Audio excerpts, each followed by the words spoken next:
Well, good morning, folks from ESR. Today is one of those days that only comes about once every 3 months for me. I have quarterly appointments with my oncology team and the infusion center here in Mercy Hospital in Springfield, Missouri. I get an infusion called Zometa or zolidendric acid. It's to strengthen the bone because when my cancer had traveled beyond the prostate or metastasized, it had went to the bone. Uh, that drug is to strengthen the bone. I also get a monthly shot of Eligard, which is to suppress the testosterone that my body naturally produces. The science is that testosterone is what feeds the prostate cancer. On top of that, I take a whole plethora of drugs every morning and every day. And there went the cat. um, I take Erlita, which is also I'm not quite sure. I don't quite understand it. What I do know is since I've started taking Erlita, my PSA, my prostate specific antigens have stayed at 0. Um, that's been for God 4.5, 5.5 years now, which is great. That is the main indicator of recurring prostate cancer. All my other blood works are in normal ranges. Um, some of my normal is not the standard normal. We've learned that over the years. But what's unique about today is Wednesday, July 8th, I got my infusion and my shot. And usually about 1 to 2 days after that, my body aches horribly. And this morning when I got up, I've got some horrible aches. And it's in the joints. It's not just muscular. Matter of fact, it's not muscular at all. It's in the joints. And it starts in my toes. Now, some of you might laugh about that, but my toe joints hurt. And then it moves up my ankles and my knees, my hips. Usually it doesn't come any higher than that. Sometimes I have gotten it in the fingers, and wrist and elbows, but usually not. But today's one of those days where my feet, ankles, and knees are just excruciatingly painful due to the joint pain. Now, as the good Lord has always said, this too shall pass. And it will. It always does, usually by the next day after I start feeling this, usually by the next day I'm feeling much better. And the day after that, I'm really good. So by Sunday, I should be fully recovered. Um, it makes it a little difficult to farm um, when you have these things, but it doesn't make it impossible. Never think that anything is impossible. You know, I did chemotherapy early on. Matter of fact, I did chemotherapy right after I was diagnosed with cancer over 5 years ago, and I worked. I took chemotherapy treatments early of a morning, and then I went to work. Worked for a local nonprofit community action agency called OCAC, the Ozarks Area Community Action Corporation, there in Springfield, Missouri. Um, you know, it's all a mindset, to be honest.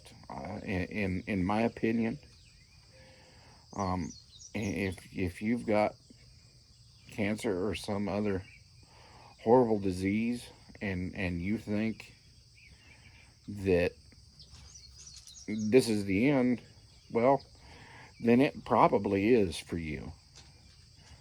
I mean, I don't have a better way to say it. You have to pick up your own attitude. You have to have a positive attitude. You have to think in your mind, this is not the end. This is just a different chapter in my life. For 5 years now, my cancer has been basically undetectable. We know that I got it because I was diagnosed with it. And I do these treatments to keep everything at bay and to keep going. So it's just part of my routine in my life now. It makes me, I believe that the cancer treatments have slowed me down, makes me slower, which maybe is not a bad thing. It makes me think a little bit more about something that I'm going to go do. For instance, today, I'm going to go put the mower deck back on the Kubota because I've had it off of there.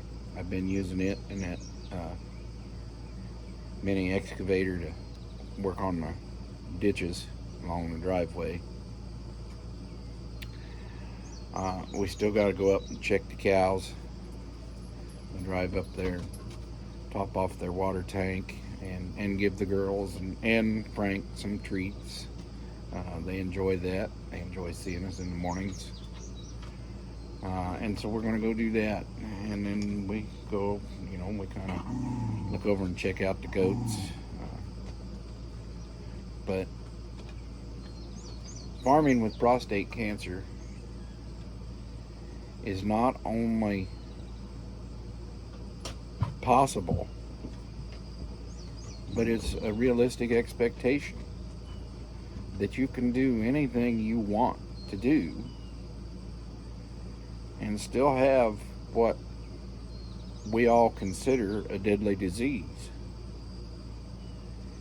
You just have to have a mindset of positivity that you're going to be able to get through this. You take one day at a time.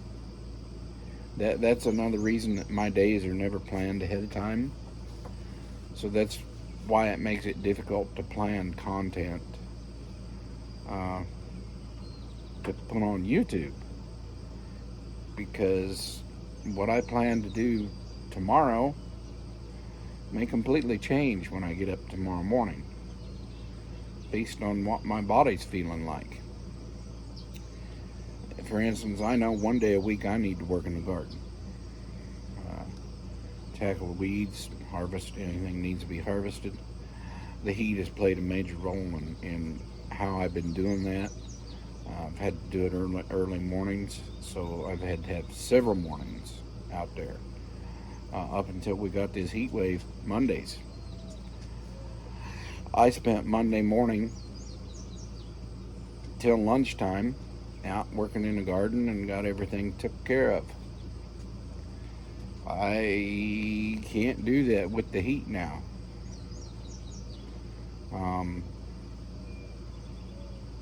We're going to get a little cool spell here, which is good, but it's supposed to heat right back up and it's supposed to be hotter next week than it was this past week and a half. So I have to be mindful of that, especially since I got overheated myself. But just wanted to let you all know, prostate cancer is not the end of the world. And it's not that, you hear a lot of people say, oh, well, you only have prostate cancer. That's the easy cancer. No, it's not easy. Keep that in mind. It is not easy.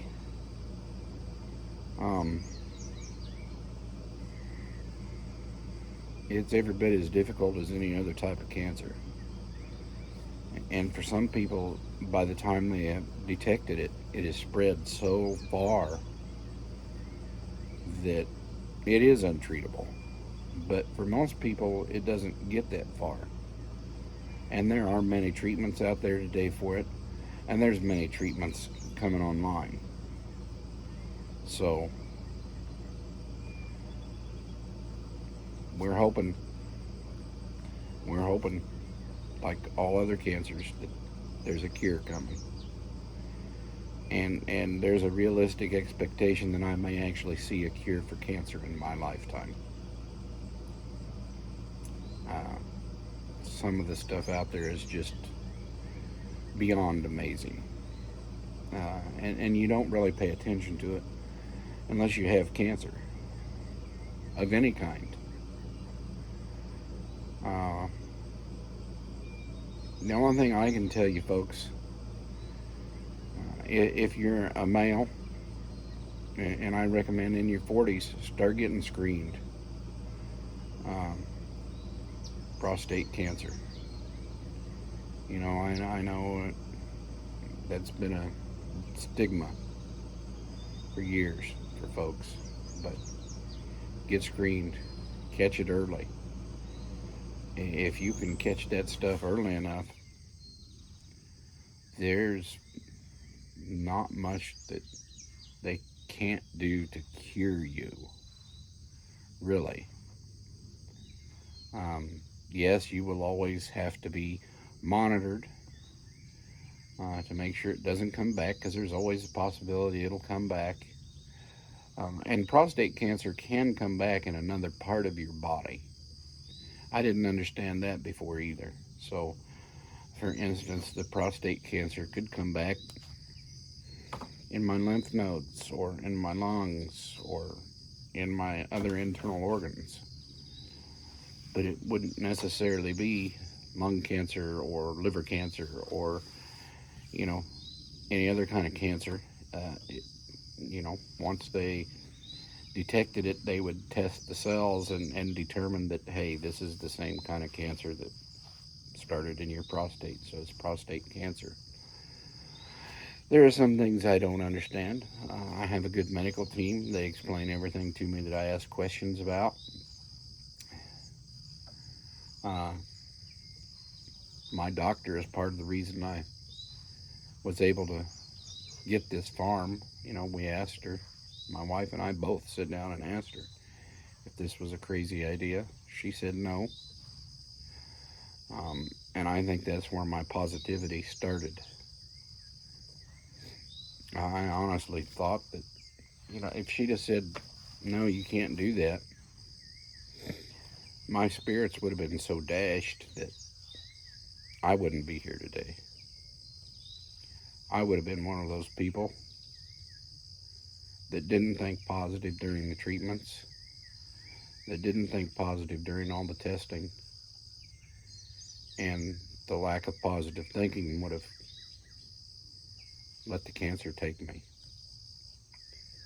So, folks, I just wanted to talk to you today about that. I know it's been a pretty long talk. Maybe I'll get a shot of the girls, the cows, when we're up there checking them here in a little bit. Add that to this video to bring something maybe a little uplifting into the video. Guys, as always, if you like our content, if you like my content, I ask that you hit like and share and subscribe. Doesn't cost you anything, doesn't make me anything. I don't have enough subscribers for that. And I definitely ain't got any sponsors for anything, because you've seen the equipment that I use. Everything I have is bought and paid for by myself and my wife. So, guys, smash those buttons. All right, folks. So, here we are taking care of the cows, and they're getting treats. That's Al. That's Frank. There's Rosie and Isabel. Isabel is Izzy. Yep, I know. We call her Izzy for short. Frank, you're a pain in the butt. So we got to get some more treats. How And we're just using these Get none of them to alfalfa fall. cubes for horses. Walk up to them. You have to walk up to them. Ow. Frank, he got his nose right up here. He wants a treat.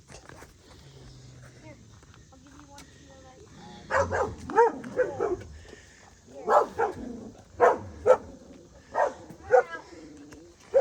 The dogs are excited about Izzy getting up in their business.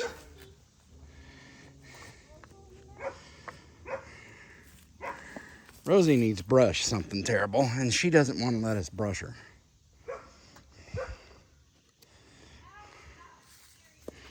Well, you keep throwing. Well, that was a partial success. I got her kind of partway brushed. Izzy here, she's wanting more treats. And she keeps coming for them. Hey, no headbutts. No, we're not going to headbutt. Headbutting. We're not going to learn that behavior. Headbutting is bad, Cal. Yes. And then Frank, he does the same thing. But look, Frank got brushed out nice. Of course, he's already scraping against trees, roughing it up. And ow, this is the second time I've been able to brush her. Normally, she don't even let you touch her. So I've been excited about that. So our water tank's almost full. So we're going to get out of here. Well, folks, that's the update on my prostate cancer appointment. And a look at the cows. Again, I hope that you like these videos. If you do, please hit like and subscribe. Leave any comments that you might have. And until next time, I wish you well.